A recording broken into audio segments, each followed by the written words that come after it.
Welcome to P. Agarwal editorial. So, the first article that we are going to discuss today is Link Civilizations, a Modern Strategic Partnership. तो basically इस article में हम बात कर रहे हैं India और ईरान की, जिनकी हम बात करते हैं कि जो रिलेशनशिप्स हैं वो डिप्लोमेसी से कहीं ज़्यादा डीप हैं, वो रूटेड हैं एशियंट सिविलाइजेशनल टाइज में। जैसे अर्ली आर्यन ट्राइब्स थी, उनकी लैंग्वेज कॉमन थी, सिमिलर मिथ्स और बिलीव्स थे, कॉमन वर्ल्ड का व्यू था। और साथ में जैसे हम देखें ऋग्वेदा हो गया या वेस्ता हो गया, उनमें भी कॉमन चीज़ें देखने को मिलती थी। तो एक लॉन्ग टर्म ट्रस्ट और कल्चरल अफिनिटी लाता है ये डीप हिस्ट्री।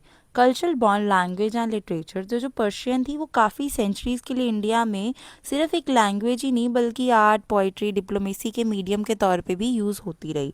इंडिया ने नर्चर किया सभी के हिंदी इंडियन स्टाइल में इन पर्शियन लिटरेचर। फिर उसके बाद हम देखते हैं फ्रॉम नॉस्टैल्जिया टू स्ट्रैटेजी। तो पहले ये हिस्टोरिकल बॉन्ड्स थे पर वो आजकल इतना चलते नहीं हैं। आजकल के टाइम में जो मॉडर्न जियो पॉलिटिक्स है वो कैसे इंडिया और ईरान को क्लोज़र लाई है, क्योंकि वर्ल्ड जो है वो मल्टीपोलैरिटी में जा रहा है। तो इंडिया ईरान की जो पार्टनरशिप है वो रीजनल स्टेबिलिटी ला सकती है और इन्फ्लुएंस कर सकती है एशिया का इकोनॉमिक आर्किटेक्चर। एनर्जी सिक्योरिटी, तो ये एक नेचुरल पार्टनरशिप है क्योंकि India one of the fast growing economies है। फिर राइजिंग डिमांड है ऑयल और गैस की इंडिया में, और ईरान जो है वो लार्ज हाइड्रोकार्बन रिजर्व्स है और स्ट्रैटेजिक प्रॉक्सिमिटी में भी है। तो एनर्जी कॉपरेशन जो है वो स्ट्रेंथन करेगी India's long term energy security. Connectivity and trade, तो जो छबार पोर्ट है वो एक स्ट्रैटेजिक गेटवे है इंडिया के लिए। इंडिया सेंट्रल है international north south transport corridor का। उसके क्या बेनिफिट्स हैं? एक तो 40% छोटा हो जाता है रूट हमारा, चीपर है 30% दैन स्विस कैनाल। इससे इंडिया की access to Russia, central Asia, Europe boost होती है। सिक्योरिटी, टेक्नोलॉजी एंड इनोवेशन, तो शेयर्ड कंसर्न्स हैं टेररिज्म और extremism in west and south Asia पर। मतलब एक एक इम्पॉर्टेंट सिक्योरिटी कॉपरेशन की तरह ये है।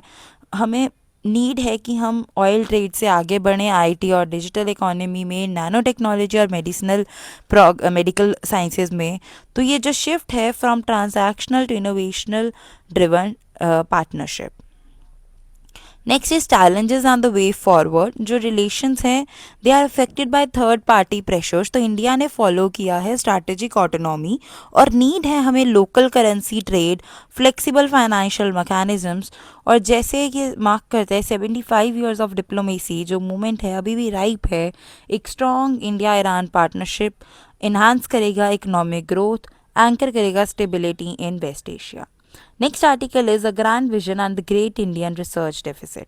तो बनना तो हम बहुत ग्लोबली महान चाहते हैं, पर लेकिन हमारी जो ऑल्दो हमारे पास उसके लिए vast population, huge talent pool, fast growing economy भी है, पर क्या हम आर एन डी पे उतना स्पेंड कर रहे हैं? नहीं, आर एन डी पे तो हम बिल्कुल ही ऐसे सोचते हैं कि वो तो अपने आप ही हो जाएगी।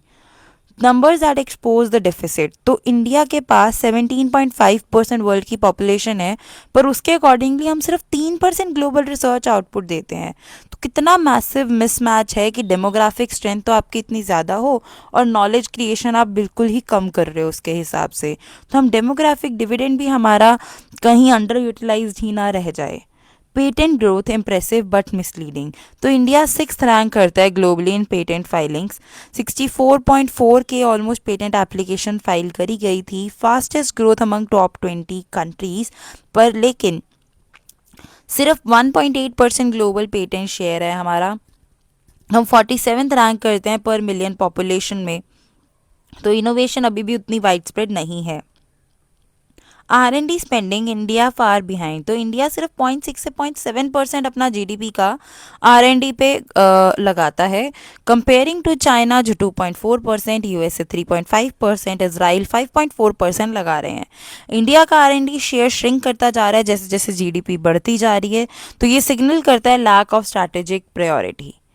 हवाई वर्सेस इंडिया, शॉकिंग कंपैरिजन, तो हवाई अकेला ही $3.4 बिलियन आर एन डी पे लगा देता है, जो कि इंडिया की total national R and D spending से ज़्यादा है। फोकस एरियाज हमारे सेमीकंडक्टर्स, फ्रंटियर टेक्नोलॉजीज रहने चाहिए।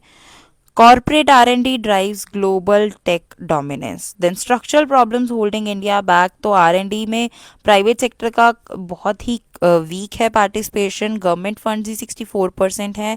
जो इंडस्ट्रीज़ हैं वो रिस्क ले नहीं रही हैं, फोकस कर रही हैं शॉर्ट टर्म गेन्स पे. एकेडमिक इंडस्ट्री डिस्कनेक्ट है. जो एकेडमिक्स हैं, मतलब कि जो कॉलेजेस हैं वो इंडस्ट्रीज़ के साथ कनेक्ट करके प्रॉपर रिसर्चेस कर ही नहीं रहे हैं. ब्रेन ड्रेन हम देख रहे हैं टॉप रिसर्चर्स का अभी भी चल रहा है. ब्यूरोक्रेटिक डिलेज, स्लो इनोवेशन कर रहे हैं. What must change the reform agenda. तो रेज करें हम R&D spending to 2% of GDP at least. Increase करें प्राइवेट सेक्टर का शेयर 50% तक. एफिशिएंट यूज़ करें ₹1,00,000 करोड़ RDI फंड का. फोकस करें नेशनल मिशंस जैसे कि semiconductors, AI and quantum, green energy, advance materials पे. लॉन्ग टर्म अनइंटरप्टेड फंडिंग जो है वो बहुत ज़्यादा एसेंशियल है. यूनिवर्सिटीज़, IP एंड विकसित भारत. तो यूनिवर्सिटीज़ को रिसर्च हब्स बनना पड़ेगा. PhD फंडिंग, रिसर्च फैकल्टी और इंडस्ट्री स्पॉन्सर्ड चेयर स्ट्रेंथन करना पड़ेगा. Improve patent culture. तो ईजियर फाइलिंग हम रखें, स्ट्रॉन्गर इन्फोर्समेंट हो और रिवॉर्ड्स हो for commercialisation. Without R&D reform, Viksit Bharat 2047 will slip away. So that's all for the articles today. Thank you.